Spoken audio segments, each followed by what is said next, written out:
a déclaré le 2 mars, nous en sommes aujourd'hui à 71 malades sous traitement dans les 4 arrondissements de Dakar, ainsi qu'à Mbao, Yeumbeul, Guédiawaye, Rufisque, Touba, Mbour, Thiès, Popenguine, Saint-Louis et Ziguinchor. 1561 personnes en contact avec la maladie sont présentement suivies et seront désormais confinées dans des réceptifs hôteliers par le ministère de la Santé et de l'Action sociale. L'épidémie qui était confinée à un seul foyer s'est étendue à d'autres localités du pays. C'est dire que le virus gagne du terrain. J'ajoute qu'à ce jour, il n'y a ni vaccin, ni médicaments homologués contre le Covid-19.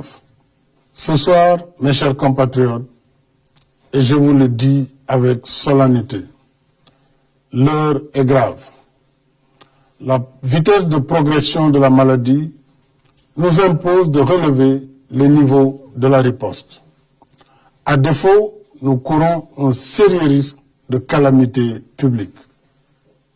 En conséquence, en vertu de l'article 69 de la Constitution et de la loi 69-29 du 29 avril 1969, à compter de ce soir à minuit, je déclare l'état d'urgence sur l'ensemble du territoire national.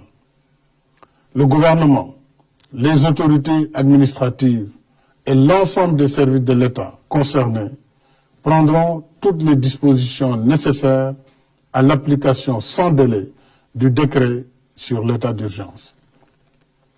J'ordonne les forces de défense et de sécurité de se tenir prêtes en vue de l'exécution immédiate et stricte des mesures édictées sur l'étendue du territoire national. Conformément à la loi sur l'état d'urgence, ces mesures donneront en particulier aux autorités administratives compétentes le pouvoir de réglementer ou d'interdire la circulation des personnes, des véhicules ou des biens dans certains lieux et à certaines heures. D'interdire à titre général ou particulier tout cortège, défilé, rassemblement et manifestation sur la voie publique. D'ordonner la fermeture provisoire des lieux publics et lieux de réunion. D'interdire à titre général ou particulier les réunions publiques ou privées de quelque nature qu'elles soient susceptibles de provoquer ou d'entretenir le désordre. Ces mesures non exhaustives pourraient évoluer en fonction des circonstances. Elles sont assorties d'un couvre-feu sur l'étendue du territoire national de 20h à 6h. Une limitation et au besoin une interdiction sera imposée au transport de voyageurs de région à région. Le ministre en charge des Transports, en rapport avec les ministres de l'Intérieur et des Forces armées, prendra les dispositions nécessaires à l'application de cette mesure, y compris en milieu urbain. Conformément à l'article 77 de la Constitution, je saisirai l'Assemblée nationale d'un projet de loi habilitant le président de la République à prendre pour une durée de 3 mois des mesures relevant du domaine de la loi afin de faire face aux impératifs d'ordre budgétaire, économique, social, sanitaire et sécuritaire de la lutte contre le Covid-19. Dans ce cadre, j'ai déjà entamé les consultations avec les institutions de la République.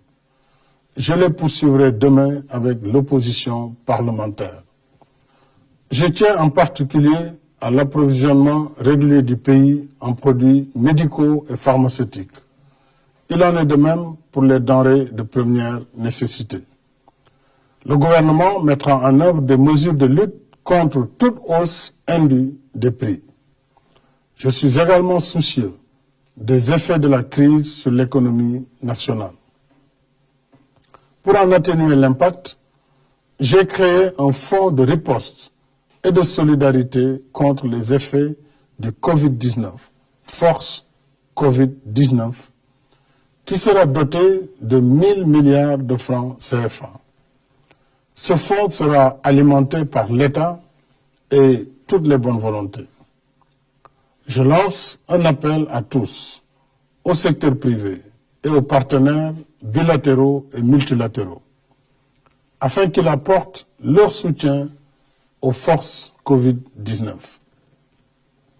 Les ressources du fonds serviront, entre autres, à soutenir les entreprises, les ménages et la diaspora.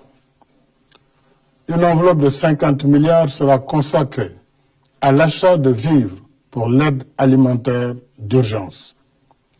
Des mesures fiscales générales et spécifiques seront également prises en soutien aux entreprises. Au titre des mesures générales, il sera accordé une remise partielle de la dette fiscale constatée au 31 décembre 2019 due par les entreprises et les particuliers pour un montant global de 200 milliards. S'agissant des mesures spécifiques, elles bénéficieront aux secteurs les plus touchés par la crise du Covid-19, en particulier l'hôtellerie, la restauration, le transport et la culture. Ces mesures seront également étendues à la presse, compte tenu des changements induits dans ces grilles de programme et du rôle de service public qu'elles jouent dans le contexte de la crise. Les ministres en charge des finances et de l'économie prendront les dispositions nécessaires à l'application de ces mesures. Mes chers compatriotes, l'état d'urgence que je déclare aujourd'hui n'est pas une fin en soi. Il ne s'agit pas non plus d'arrêter l'activité économique. Il répond à un péril imminent si nous ne redoublons pas d'efforts. Face au péril, l'état d'urgence nous donne les moyens de renforcer nos rangs et d'intensifier nos efforts de lutte pour vaincre notre ennemi commun. Je rappelle que le virus porteur de la maladie ne se déplace pas de lui-même. Il circule à travers les personnes qui le portent, qui le déposent dans différents endroits et qui le transmettent ainsi à d'autres. Par conséquent, en limitant nos déplacements et nos rassemblements, nous arrêtons la circulation du virus. Si nous le faisons, nous avons la chance de gagner le combat contre le Covid-19. Par contre, et je vous le dis avec insistance, si nous continuons de faire comme si de rien n'était, le virus va se propager de façon encore plus massive et plus agressive. Et malgré leur dévouement, nos personnels de santé seront alors débordés et ne pourront plus contenir la situation. C'est le pire des scénarios.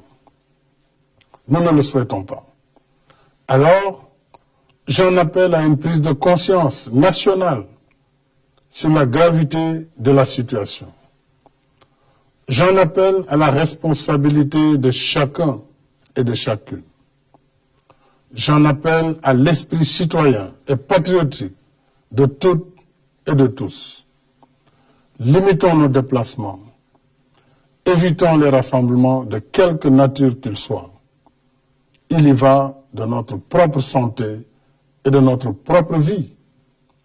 Il y va de la santé et de la vie de nos familles et de nos communautés. Mobilisons-nous, mes chers compatriotes. Ne laissons au virus ni la vie, ni nos vies. Il y va de notre salut. Il y va du salut de la nation. Bonsoir.